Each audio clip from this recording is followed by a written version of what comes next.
പ്രിയപ്പെട്ട കുട്ടികളെ, cause for a theory of everything എന്ന പാഠം നമ്മൾ കഴിഞ്ഞ 2 ക്ലാസ്സുകളിലായി പഠിച്ചു കഴിഞ്ഞതാണ്. ഇനി നമ്മൾ ഇന്ന് പഠിക്കാൻ പോകുന്നത് പാഠഭാഗത്തിന് അവസാനം കൊടുത്തിരിക്കുന്ന പ്രവർത്തനങ്ങളാണ്. അതിൽ 1 മുതൽ 6 വരെയുള്ള ആക്ടിവിറ്റീസ് ആണ് നമ്മൾ ഇന്ന് പഠിക്കാൻ പോകുന്നത്. ഈ വീഡിയോ കണ്ടുകൊണ്ടിരിക്കുമ്പോൾ തന്നെ നിങ്ങളുടെ ഇംഗ്ലീഷ് നോട്ട്ബുക്കിൽ ഇവിടെ പറയുന്ന കാര്യങ്ങൾ മുഴുവൻ എഴുതിയെടുക്കുകയാണെങ്കിൽ ഒരിക്കലും നിങ്ങളിത് മറക്കില്ല. അപ്പോൾ നമുക്ക് പ്രവർത്തനങ്ങളിലേക്ക് പോകാം. ഒന്നാമത്തെ ആക്ടിവിറ്റിയിലേക്ക് നമുക്ക് പോകാം. Attempt an assessment of the personality of Hawking in a short paragraph. Stephen ഹോക്കിങ്ങിന്റെ വ്യക്തിത്വത്തെ വിലയിരുത്തിക്കൊണ്ട് ഒരു പാരഗ്രാഫ് തയ്യാറാക്കുക. Stephen Hawking was born on 8 January 1942 in Oxford, England, to Frank and Isabel Hawking. 1942 ജനുവരി 8 ഓക്സ്ഫർഡിൽ ഫ്രാങ്കിൻ്റെയും ഇസബലിൻ്റെയും മകനായി സ്റ്റീഫൻ ഹോക്കിംഗ് ജനിച്ചു. It was exactly 300 years after the death of Galileo, the father of modern science. ആധുനിക ശാസ്ത്രത്തിന്റെ പിതാവായ ഗാലീലിയോ മരിച്ചിട്ട് 300 വർഷം തികയുന്ന ദിനത്തിലായിരുന്നു ജനനം. By the time he was 8, he was thinking seriously about becoming a scientist. 8 വയസ്സായപ്പോൾ തന്നെ വലിയൊരു ശാസ്ത്രജ്ഞനാകാൻ ഗൗരവമായി അദ്ദേഹം ആഗ്രഹിച്ചു. In 1959, at the age of 17, Hawking went to Oxford to study natural science and to specialize in physics. 1959 തൻ്റെ 17-ാം വയസ്സിൽ പ്രകൃതിശാസ്ത്രം പഠിക്കുവാനും ഊർജതന്ത്രത്തിൽ ശ്രദ്ധ കേന്ദ്രീകരിക്കുവാനുമായി ഓക്സ്ഫർഡിലേക്ക് പോയി. In 1963, Hawking contracted a rare disease for which there was no known cure. 1963 amyotrophic lateral sclerosis എന്ന മാരകമായ രോഗം അദ്ദേഹത്തെ ബാധിച്ചു. അതിന് ചികിത്സയൊന്നുമില്ലായിരുന്നു. Where do we come from? എവിടെ നിന്നാണ് നമ്മളെല്ലാവരും വന്നത്? How did the universe begin? എങ്ങനെയാണ് ഈ പ്രപഞ്ചം ഉണ്ടായത്? Why is the universe the way it is? ഈ ലോകം എങ്ങനെയാണ് ഇങ്ങനെ പോകുന്നത്? How will it end? എങ്ങനെയായിരിക്കും ലോകാവസാനം? All his life, he has been fascinated by these big questions and has tried to find scientific answers to them. ജീവിതകാലം മുഴുവൻ ഇങ്ങനെയുള്ള വലിയ ചോദ്യങ്ങൾ അദ്ദേഹത്തെ ആകർഷിക്കുകയും അതിനെല്ലാം ഉത്തരം കണ്ടെത്തുവാൻ അദ്ദേഹം ശ്രമിക്കുകയും ചെയ്തിരുന്നു. He became famous with the publication of the book A Brief History of Time. A Brief History of Time, സമയത്തിൻ്റെ ലഘുചരിത്രം എന്ന ഗ്രന്ഥം രചിച്ചതോടെ അദ്ദേഹം ലോകപ്രശസ്തനായി. He embodies the spirit of scientific exploration and indomitable intelligence. ശാസ്ത്രീയമായ പരിവേഷണത്തെയും ആർക്കും കീഴടക്കാൻ സാധിക്കാത്ത ബുദ്ധിയെയും അദ്ദേഹം പ്രതിനിധാനം ചെയ്യുന്നു. He is inspirational because he has not allowed his physical condition to keep him from excelling in his fields. അദ്ദേഹം വളരെ പ്രചോദനാത്മകമായ വ്യക്തിത്വത്തിൻ്റെ ഉടമയാണ്. കാരണം തൻ്റെ ശാരീരികമായ അവസ്ഥ എല്ലാ മേഖലകളിലും വിജയം കൈവരിക്കുന്നതിന് തടസ്സമാകാൻ അദ്ദേഹം അനുവദിച്ചില്ല. രണ്ടാമത്തെ ആക്ടിവിറ്റിയിലേക്ക് നമുക്ക് പോകാം. Time line. List the facts you have learned about Stephen Hawking in chronological order in the time line given below. Stephen ഹോക്കിങ്ങിനെ കുറിച്ച് നിങ്ങൾ പഠിച്ച കാര്യങ്ങളെല്ലാം ഈ സമയരേഖയിൽ എഴുതുക. ജനനം മുതൽ അദ്ദേഹത്തിൻ്റെ ജീവിതത്തിൽ സംഭവിച്ച കാര്യങ്ങളൊക്കെ ക്രോണോളജിക്കൽ ഓർഡറിലാണ് എഴുതേണ്ടത്. ക്രോണോളജിക്കൽ ഓർഡർ എന്ന് പറഞ്ഞു കഴിഞ്ഞാൽ കാലക്രമം അനുസരിച്ച് എഴുതുക. നമുക്ക് എഴുതാം. 1942 ബർത്ത്, 1942 ജനിച്ചു. 1950 decided to become a scientist, 1950 ശാസ്ത്രജ്ഞനാകാൻ ആഗ്രഹിച്ചു. 1959 ജോയിൻ യൂണിവേഴ്സിറ്റി കോളേജ് ഓക്സ്ഫർഡ്, 1959 ഓക്സ്ഫർഡിൽ യൂണിവേഴ്സിറ്റി കോളേജിൽ ചേർന്നു. 1963 contracted a rare disease, 1963 അപൂർവമായ രോഗം ബാധിച്ചു. 1965 received fellowship at keys, 1965 keys കോളേജിൽ വിശിഷ്ടാംഗത്വം ലഭിച്ചു. 1965 മാരീഡ് ജെയിൻ വൈറ്റ്, 1965 ജെയിനിനെ വിവാഹം കഴിച്ചു. 1980 began writing his book on cosmology, 1980 വിശ്വശാസ്ത്രത്തെക്കുറിച്ച് പുസ്തകം എഴുതുവാൻ ആരംഭിച്ചു. 1984 completion of first draft of the book, 1984 പുസ്തകത്തെക്കുറിച്ചുള്ള ആദ്യ രൂപരേഖ പൂർത്തിയാക്കി. 1988 a brief history of time was published, 1988 a brief history of time സമയത്തിൻ്റെ ലഘുചരിത്രം എന്ന പുസ്തകം പ്രകാശനം ചെയ്തു. 2005 release of the abridged version of a brief history of time, 2005 a brief history of time എന്ന പുസ്തകത്തിന്റെ ചെറിയ പതിപ്പ് പുറത്തിറക്കി. Now look at the list. What facts do the readers expect in A profile? ഈ ലിസ്റ്റിലേക്ക് നമുക്ക് നോക്കാം. സ്റ്റീഫൻ ഹോക്കിങ്ങുമായി ബന്ധപ്പെട്ട കാര്യങ്ങളെല്ലാം കാലക്രമം അനുസരിച്ച് നമ്മൾ എഴുതിയിരിക്കുകയാണ്. ഓരോ വർഷവും സംഭവിച്ച കാര്യങ്ങളെല്ലാം. ഒരാളെക്കുറിച്ചുള്ള ഒരു ചെറു വിവരണത്തിൽ എന്തൊക്കെയായിരിക്കാം വായനക്കാർ പ്രതീക്ഷിക്കുന്നത്? നമുക്ക് നോക്കാം. Date and place of birth, ജനിച്ച ദിവസവും സ്ഥലവും. പേരൻസ് ആൻഡ് സ്കൂളിംഗ്, മാതാപിതാക്കൾ, സ്കൂൾ വിദ്യാഭ്യാസം, പഠന കാലഘട്ടം. എഡ്യൂക്കേഷണൽ ബാക്ക്ഗ്രൗണ്ട്, വിദ്യാഭ്യാസ പശ്ചാത്തലം. ഏരിയ ഓഫ് എക്സ്പെർട്ടൈസ്, ഏതു മേഖലയിലാണ് പ്രാഗൽഭ്യം. ടേണിംഗ് പോയിന്റ്സ് ഇൻ ലൈഫ്, ജീവിതത്തിലെ പ്രധാനപ്പെട്ട വഴിത്തിരിവുകൾ. മാരേജ്, വിവാഹം. മേജർ അച്ചീവ്മെന്റ്സ് ആൻഡ് അവാർഡ്സ്, പ്രധാനപ്പെട്ട നേട്ടങ്ങളും അവാർഡുകളും. The message he or she gives, എന്ത് സന്ദേശമാണ് ആ വ്യക്തി നൽകുന്നത്. ഡെത്ത് ഇഫ് ആപ്ലിക്കബിൾ, മരണദിനം അങ്ങനെയുണ്ടെങ്കിൽ അതും എഴുതുക. ഇത്രയും കാര്യങ്ങളാണ് ഒരു ചെറു വിവരണത്തിൽ വായനക്കാർ പ്രതീക്ഷിക്കുന്നത്. ഇത്രയും കാര്യം എഴുതുമ്പോൾ ഒരു വ്യക്തിയെക്കുറിച്ചുള്ള ഒരു രൂപരേഖ വായനക്കാർക്ക് ലഭിക്കും. മൂന്നാമത്തെ ആക്ടിവിറ്റിയിലേക്ക് നമുക്ക് പോവാം. ഇൻ്റർവ്യൂ. ഒരു അഭിമുഖമാണിത്. നോക്കാം. Read the except from the interview of Stephen Hawking by Kitty Gail Ferguson. Kitty Gail Ferguson Stephen ഹോക്കിങ്ങുമായി നടത്തിയ അഭിമുഖത്തിൻ്റെ ഭാഗങ്ങളാണ് ഇവിടെ കൊടുത്തിരിക്കുന്നത്. വായിക്കുക. She interviews him to collect details for his biography. അദ്ദേഹത്തിൻ്റെ ജീവചരിത്രം എഴുതുന്നതിനു വേണ്ടിയുള്ള വിശദ വിവരങ്ങൾ അറിയുന്നതിനായിട്ടാണ് അവർ സ്റ്റീഫൻ ഹോക്കിങ്ങിനെ ഇൻ്റർവ്യൂ നടത്തുന്നത്. Find out Stephen's responses from the profile and complete the interview. Stephen ഹോക്കിങ്ങിനോടുള്ള 3 ചോദ്യങ്ങൾ മാത്രമാണ് ഇവിടെ കൊടുത്തിരിക്കുന്നത്. ആ 3 ചോദ്യങ്ങൾക്കും നമ്മൾ ഉത്തരം എഴുതണം. സ്റ്റീഫൻ ഹോക്കിങ്ങുമായി ബന്ധപ്പെട്ട പാഠഭാഗം മുഴുവൻ വായിച്ച ശേഷം ഇതിന് ഉത്തരം എഴുതുക. നമുക്ക് ഇതിൻ്റെ ഉത്തരം എങ്ങനെയാണ് എഴുതേണ്ടതെന്ന് നോക്കാം. ഒന്നാമത്തെ ചോദ്യം ചോദിച്ചിരിക്കുകയാണ്. ഇൻ്റർവ്യൂവർ, അഭിമുഖം നടത്തുന്നയാൾ. Shortly after your 21st birthday your doctors diagnose that you had amyotrophic lateral sclerosis, a rare disease for which there is no known cure. താങ്കളുടെ 21ാം ജന്മദിനത്തിന് ശേഷം ഡോക്ടർമാരുടെ പരിശോധനയിൽ നിങ്ങൾക്ക് അമിയോട്രോഫിക് ലാറ്ററൽ സ്ക്ലെറോസിസ് എന്ന രോഗാവസ്ഥയാണെന്നും അതിന് ചികിത്സയില്ലെന്നും അറിഞ്ഞുവല്ലോ. How did you react to the diagnosis? ആ പരിശോധനാ ഫലത്തോട് നിങ്ങൾ എങ്ങനെയാണ് പ്രതികരിച്ചത്? How did you manage to cope with the situation? ആ അവസ്ഥയെ നിങ്ങൾ എങ്ങനെയാണ് നേരിട്ടത്? ആരെയാണോ നമ്മൾ ഇൻ്റർവ്യൂ ചെയ്യുന്നത് ആ വ്യക്തിയാണ്. ഇവിടെ സ്റ്റീഫൻ ഹോക്കിംഗ് ആണല്ലോ. ഒന്നാമത്തെ ചോദ്യത്തിന് ഉത്തരത്തിലേക്ക് നമുക്ക് പോകാം. My initial reaction was shock and disbelief. ആദ്യത്തെ എൻ്റെ പ്രതികരണം ഞെട്ടലായിരുന്നു, പിന്നെ അവിശ്വാസവും. I went in to a great depression. ഞാൻ വലിയൊരു വിഷാദ രോഗത്തിലേക്ക് പോയി. I did not know what to do and what my future would be. എന്ത് ചെയ്യണമെന്നോ എൻ്റെ ഭാവി എന്താകുമെന്നോ എനിക്കറിയില്ലായിരുന്നു. But then I understood that there was no point in spending time worrying about something that we can't change. പക്ഷേ പിന്നീട് എനിക്ക് മനസ്സിലായി, ഒരിക്കലും മാറ്റാനാവാത്ത കാര്യങ്ങളെക്കുറിച്ച് വെറുതെ നിരാശപ്പെട്ട് ജീവിക്കുന്നതിൽ അർത്ഥമില്ല എന്ന്. So I decided to leave with my disease and do something good for humanity. അതുകൊണ്ട് എൻ്റെ രോഗാവസ്ഥയുമായി തന്നെ ജീവിക്കുവാനും മനുഷ്യ സമൂഹത്തിന് നന്മ ചെയ്യുവാനും ഞാൻ തീരുമാനിച്ചു. രണ്ടാമത്തെ ചോദ്യം. Interviewer, what made you think that life was precious? Can you recollect any particular instance in your life that has become crucial? ജീവിതം അമൂല്യമാണ് എന്ന് താങ്കളെ ചിന്തിപ്പിച്ചത് എന്താണ്? താങ്കളുടെ ജീവിതത്തിലെ ഏതെങ്കിലും ഒരു നിർണായകമായ സംഭവം ഒന്ന് ഓർത്തെടുക്കാൻ കഴിയുമോ? സ്റ്റീഫൻ ഹോക്കിംഗ് ഉത്തരം നൽകുന്നു. I am sure that I was going to be executed. എനിക്ക് ഉറപ്പായിരുന്നു ഞാൻ രോഗത്താൽ മരിക്കപ്പെടാൻ പോകുകയാണെന്നുള്ളത്. Suddenly I realised that there were a lot of worthwhile things to do if I were given some more time to live. പെട്ടെന്ന് എനിക്ക് മനസ്സിലായി, കുറച്ച് നാൾ കൂടി ജീവിക്കുകയാണെങ്കിൽ ഒരുപാട് നല്ല കാര്യങ്ങൾ ചെയ്യുവാൻ സാധിക്കുമല്ലോ എന്ന്. I started thinking that life was precious.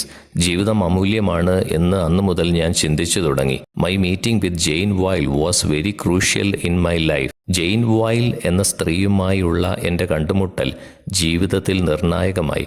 She gave a reason to live. അവൾ എനിക്ക് ജീവിക്കുവാൻ വേണ്ടിയുള്ള കാരണം നൽകി. Her optimism help me a lot. അവളുടെ ശുഭാപ്തി വിശ്വാസം എന്നെ ഒരുപാട് സഹായിച്ചു. അടുത്ത ചോദ്യം interviewer. It is said that U rote a book to make science understandable to non scientist. Is that so? ശാസ്ത്രജ്ഞന്മാരല്ലാത്തവർക്കും സയൻസ് മനസ്സിലാക്കുവാൻ വേണ്ടി താങ്കൾ ഒരു പുസ്തകം രചിച്ചിട്ടുണ്ട് എന്ന് പറയുന്നു. അങ്ങനെയുണ്ടോ? ഇന്റർവ്യൂവി. സ്റ്റീഫൻ ഹോക്കിംഗ് അതിനുത്തരമായി പറയുന്നു, yes, I decided to write about science in a language understandable by the common man. ശരിയാണ്, സാധാരണക്കാരനും ശാസ്ത്രം മനസ്സിലാക്കുവാൻ കഴിയണമെന്ന് തീരുമാനിച്ചുകൊണ്ട് ഞാൻ പുസ്തകം എഴുതി. It deals with some of the most common issues people debate every day. ഇന്ന് നമ്മൾ നേരിടുന്ന പ്രധാനപ്പെട്ട എല്ലാ പ്രശ്നങ്ങളും പുസ്തകത്തിൽ പ്രതിപാദിക്കുന്നുണ്ട്. 3 ചോദ്യങ്ങളും അവയുടെ ഉത്തരങ്ങളും നമ്മൾ കണ്ടു കഴിഞ്ഞു. ഇനി നോക്കാം. Now prepare A set of questions and conduct an interview with a person who has become successful in any field in your locality. ആ ചോദ്യത്തിൻ്റെ തുടർച്ചയെന്നോണം ഒരു ചോദ്യം വീണ്ടും ചോദിച്ചിരിക്കുകയാണ്. നിങ്ങളുടെ പരിസര പ്രദേശങ്ങളിൽ നിന്നും ഏതെങ്കിലും മേഖലയിൽ വിജയം കൈവരിച്ച ഒരാളുമായി കുറച്ച് ചോദ്യങ്ങൾ തയ്യാറാക്കി അഭിമുഖം നടത്തുക.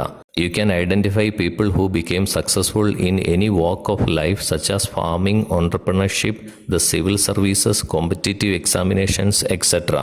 പല മേഖലകളിൽ നിന്നും നിങ്ങൾക്കവരെ കണ്ടെത്തുവാൻ സാധിക്കും.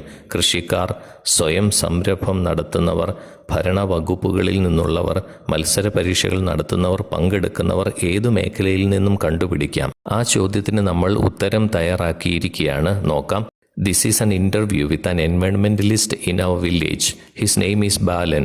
ചോദ്യമനുസരിച്ച് നമ്മുടെ പ്രദേശത്തെ ഒരു പരിസ്ഥിതി പ്രവർത്തകനായ ബാലൻ എന്ന വ്യക്തിയുമായുള്ള ഒരു അഭിമുഖം നമ്മൾ നടത്തിയിരിക്കുകയാണ്.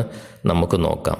What has inspired you to become an environmentalist? ഒരു പരിസ്ഥിതി പ്രവർത്തകനാകാൻ എന്താണ് താങ്കളെ പ്രചോദിപ്പിച്ചത്?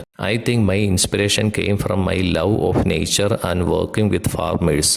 പ്രകൃതിയോടുള്ള എൻ്റെ സ്നേഹവും കർഷകരുമായി പ്രവർത്തിച്ചതുമാണ് പരിസ്ഥിതി പ്രവർത്തകനാകാൻ പ്രചോദനം നൽകിയത്. What are your educational qualifications? താങ്കളുടെ വിദ്യാഭ്യാസ യോഗ്യതകൾ എന്തൊക്കെയാണ്? I have only completed my degree course from SS college in 1995.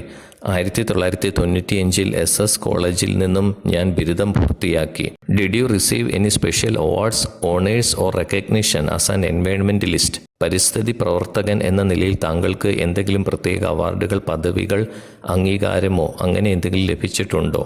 In 2015, I received an environmental award from the town club for the activities that lead to the protection of the environment. 2015 town ക്ലബിൽ നിന്നും പരിസ്ഥിതി സംരക്ഷണത്തിന് ഒരു പരിസ്ഥിതി award എനിക്ക് ലഭിച്ചിട്ടുണ്ട്.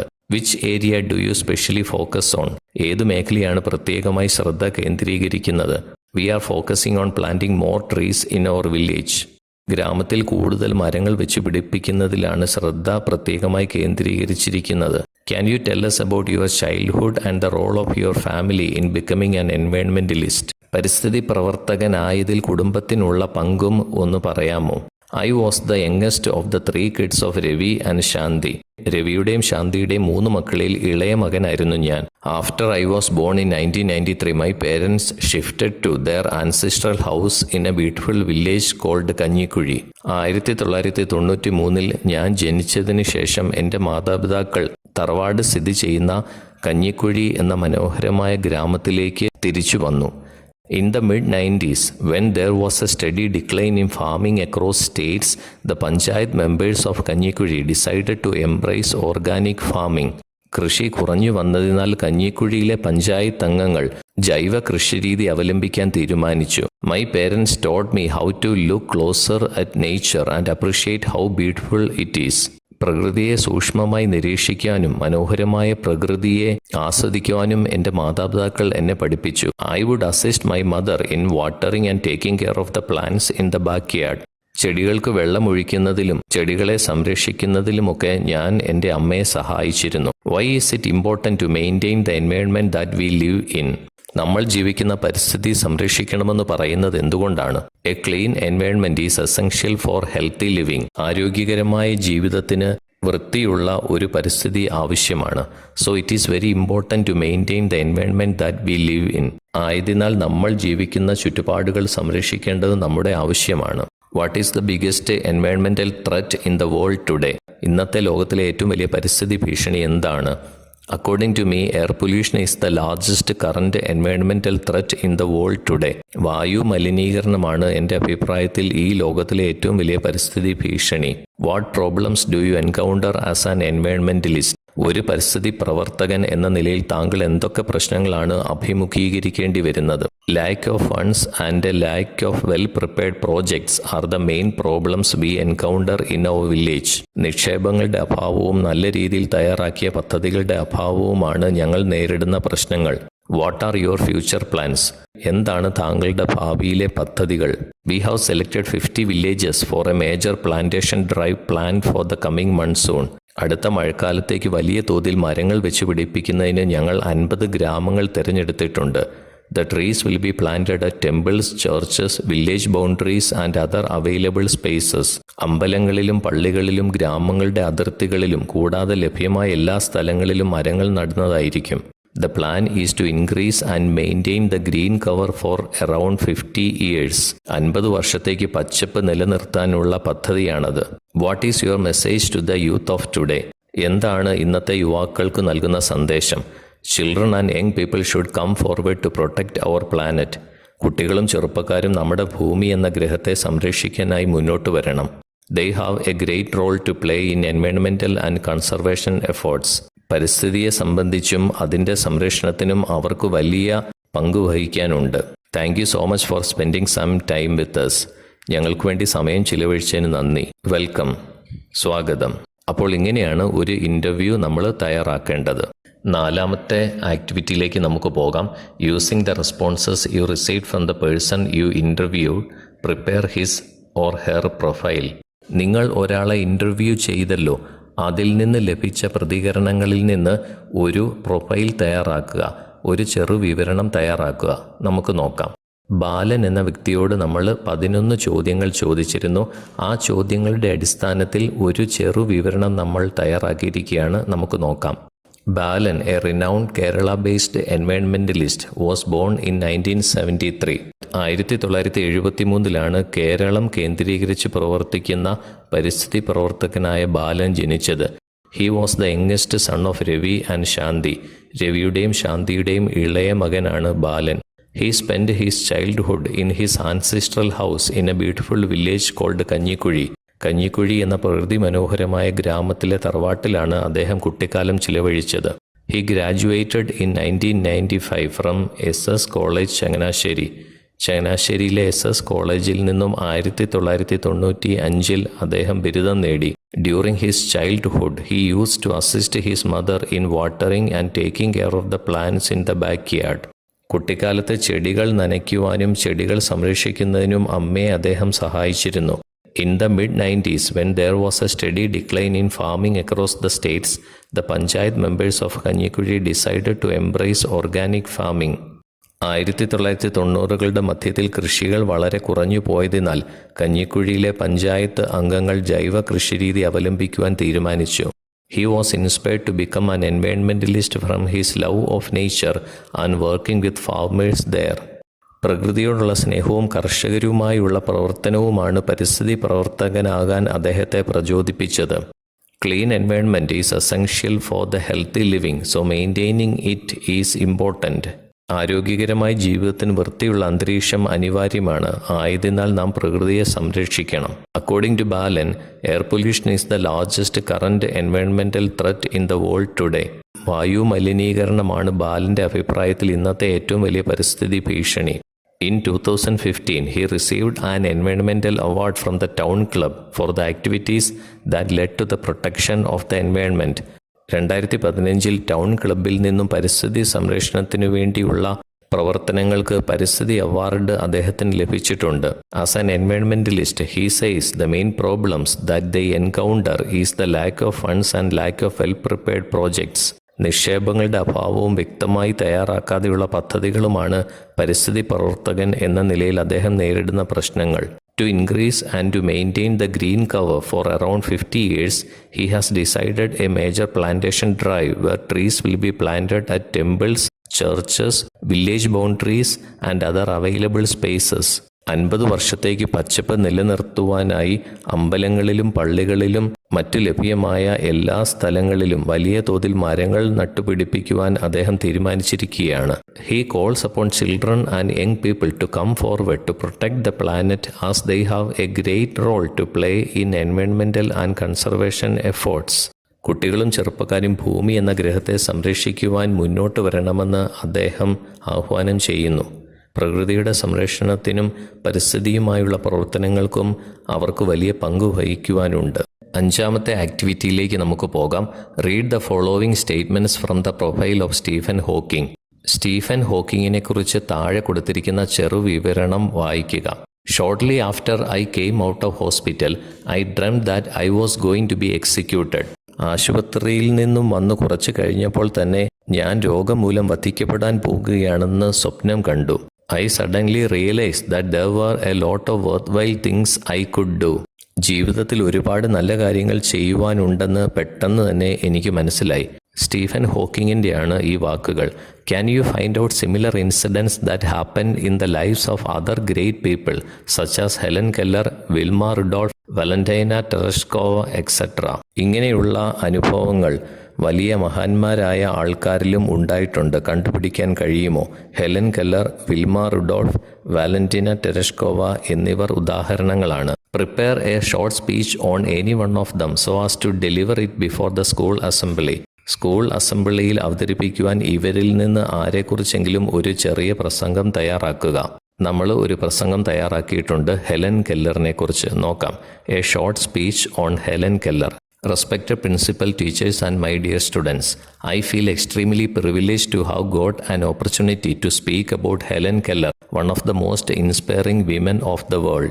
ബഹുമാനപ്പെട്ട principal, അധ്യാപകരെ, പ്രിയപ്പെട്ട കുട്ടികളെ, ലോകത്തിൽ ഏറ്റവും കൂടുതൽ പ്രചോദനം നൽകുന്ന സ്ത്രീകളിൽ ഒരാളായ ഹെലൻ കെല്ലർ എന്ന വ്യക്തിയെക്കുറിച്ച് പ്രസംഗിക്കാൻ അവസരം കിട്ടിയതിൽ എനിക്ക് വളരെയധികം അഭിമാനമുണ്ട്. Helen Keller was A remarkable woman born in 1880 and died in 1968 at the age of 88. വളരെ സവിശേഷമായ വ്യക്തിത്വമുള്ള ഹെലൻ കെല്ലർ 1880 ജനിക്കുകയും 1968 തൻ്റെ 88ാമത്തെ വയസ്സിൽ മരിക്കുകയും ചെയ്തു. At the age of 19 months, she fell ill with brain fever which disabled her hearing and seeing faculties. അവൾക്ക് 19 മാസം മാത്രം പ്രായമുള്ളപ്പോൾ തലച്ചോറിന് അസുഖം ബാധിക്കുകയും കാഴ്ചയും കേൾവിശക്തിയും നഷ്ടപ്പെടുകയും ചെയ്തു. Her hearing disability combined with visual disability made the teaching and learning more challenging. കേൾവിയും കാഴ്ചശക്തിയും ഇല്ലാത്തതിനാൽ അധ്യാപനവും പഠനവും അവളെ അപേക്ഷിച്ച് കൂടുതൽ വെല്ലുവിളികൾ നിറഞ്ഞതായിരുന്നു.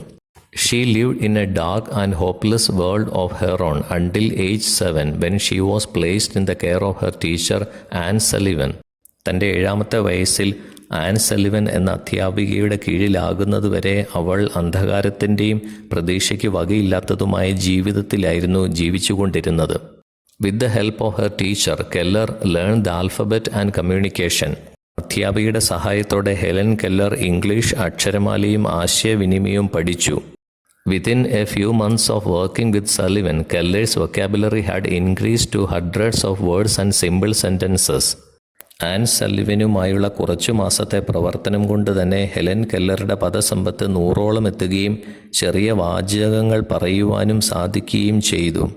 Learning to speak is almost an impossible task for those who have hearing disability.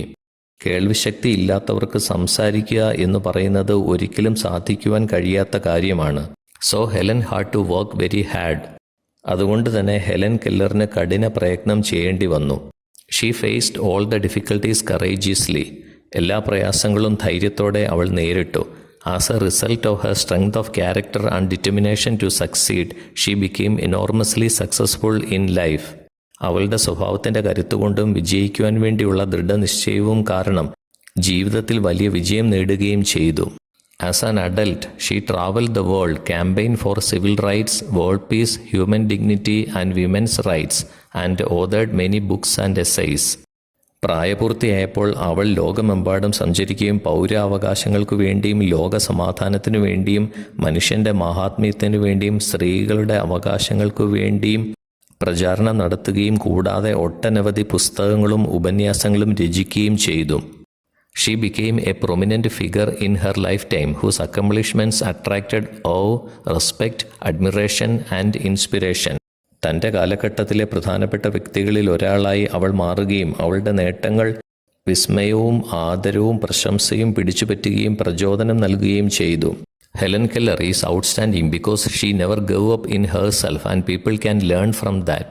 Helen Keller വളരെ വിശിഷ്ടമായ വ്യക്തിയാണ്, കാരണം അവൾ ഒരിക്കലും അവളുടെ വ്യക്തിത്വത്തെ ഉപേക്ഷിച്ചില്ല. The world still remembers her noble deeds and draws inspiration from her life. ലോകം ഇന്നും അവളുടെ നീതിയുക്തമായ കാര്യങ്ങളും പ്രവർത്തനങ്ങളും ഓർക്കുകയും അതിൽ നിന്ന് പ്രചോദനം ഉൾക്കൊള്ളുകയും ചെയ്യുന്നു. ആറാമത്തെ ആക്ടിവിറ്റിയിലേക്ക് നമുക്ക് പോകാം. Now conduct a group discussion on the topic Adversities in life should make you better, not bitter. ജീവിതത്തിലെ പോരായ്മകൾ നിങ്ങളെ മോശമാക്കാതെ ഏറ്റവും മികച്ചവരാക്കി മാറ്റും എന്ന വിഷയത്തെക്കുറിച്ച് ഒരു ഗ്രൂപ്പ് ഡിസ്കഷൻ സംഘടിപ്പിക്കുക. ആ ആശയവുമായി ബന്ധപ്പെട്ട കാര്യങ്ങളാണ് ഇവിടെ കൊടുത്തിരിക്കുന്നത്. പരീക്ഷയിൽ വരാൻ സാധ്യതയുള്ള പ്രധാനപ്പെട്ട ഒരു ചോദ്യം കൂടിയാണിത്. നമുക്ക് നോക്കാം. We all go through difficult times. നാം എല്ലാവരും പ്രയാസമേറിയ കാലഘട്ടത്തിലൂടെയാണ് കടന്നു പോകുന്നത്. They are a common phenomenon in human life. മനുഷ്യജീവിതത്തിൽ സാധാരണ നടക്കുന്ന പ്രതിഭാസങ്ങളാണ് അതൊക്കെ. We should not be worried about these adversities. നമ്മുടെ ഈ പ്രതികൂല സാഹചര്യങ്ങൾ ഓർത്ത് നമ്മൾ ആശങ്കപ്പെടരുത്. We should face and overcome them in life. നമ്മളത് ധൈര്യപൂർവ്വം നേരിടുകയും തരണം ചെയ്യുകയും വേണം. We should not fear adversities. പ്രതികൂല സാഹചര്യങ്ങളെ നാം ഭയപ്പെടരുത്. We cannot avoid them. അതിനെ അവഗണിക്കാൻ നമുക്കാവില്ല. They should help to sharpen our focus. നമുക്ക് കൂടുതൽ ശ്രദ്ധ കേന്ദ്രീകരിക്കുവാൻ അതുവഴി സാധിക്കും. Each of us has the courage to overcome whatever trials are placed in our path. എന്തുമാത്രം പരീക്ഷണങ്ങൾ ജീവിത വഴികളിലുണ്ടോ അതിനെയെല്ലാം തരണം ചെയ്യാനുള്ള കഴിവ് നമുക്ക് ഓരോരുത്തർക്കും ഉണ്ട്. Trials can educate us. They can build our character and help us develop patience, humility and strength. പരീക്ഷണങ്ങൾ നമ്മെ പഠിപ്പിക്കുന്നു. നമ്മുടെ സ്വഭാവത്തെ പടുത്തുയർത്താൻ അതിന് സാധിക്കും. കൂടാതെ ക്ഷമ, വിനയം, ശക്തി എന്നിവ വികസിപ്പിക്കുവാനും സഹായിക്കുകയും ചെയ്യും. Only cowards will shrink when they face adversities in life. ഭീരുക്കൾ മാത്രമാണ് പ്രതികൂല സാഹചര്യങ്ങൾ വരുമ്പോൾ ജീവിതത്തിൽ ചുരുങ്ങിപ്പോകുന്നത്. Adversities bring us hardships. പ്രതികൂല സാഹചര്യങ്ങൾ നമുക്ക് പ്രയാസങ്ങൾ കൊണ്ടുവരും. People with dedication and hard work can face any adversities. സമർപ്പണവും അധ്വാനശീലവും ഉള്ള ആൾക്കാർക്ക് മാത്രമേ അവയെ നേരിടാനാവൂ. We should win over them psychologically. മാനസികമായി അവയുടെ മേൽ എല്ലാം നാം വിജയിക്കണം. Many people live as if they are at the mercy of the events and circumstances they encounter in day-to-day life. ജീവിതത്തിൽ വന്നു ചേരുന്ന നേരിടുന്ന സാഹചര്യങ്ങളുടെയും സംഭവങ്ങളുടെയും കരുണ കൊണ്ടാണ് തങ്ങൾ ജീവിക്കുന്നതെന്ന് കരുതിയാണ് മിക്ക ആൾക്കാരും ജീവിക്കുന്നത്. There will be times of disappointment. നിരാശപ്പെടേണ്ട സമയങ്ങൾ ജീവിതത്തിൽ ഉണ്ടാവും. But our future happiness depends on the choice we make. പക്ഷേ നമ്മൾ എടുക്കുന്ന തീരുമാനം പോലെയായിരിക്കും നമ്മുടെ ഭാവിയിലെ സന്തോഷങ്ങൾ. Instead of complaining that the rose bush is full of thorns, be happy the thorn bush has roses. റോസാച്ചെടികളിൽ മുള്ളുകളുണ്ട് എന്ന് പരാതി പറയുന്നതിനേക്കാൾ മുള്ളുകളുള്ള റോസാച്ചെടിയിൽ റോസാപ്പൂക്കളുണ്ട് എന്ന് കരുതി നാം സന്തോഷിക്കണം. പ്രിയപ്പെട്ട കുട്ടികളെ, ഈ പാഠഭാഗത്തിന്റെ 1 മുതൽ 6 വരെയുള്ള ആക്ടിവിറ്റീസ് ആണ് നമ്മൾ ഈ വീഡിയോയിൽ പഠിച്ചു കഴിഞ്ഞത്. ഇനി ബാക്കിയുള്ള 2 ആക്ടിവിറ്റീസ് അടുത്ത വീഡിയോയിൽ നമുക്ക് പഠിക്കാം. Thank you so much.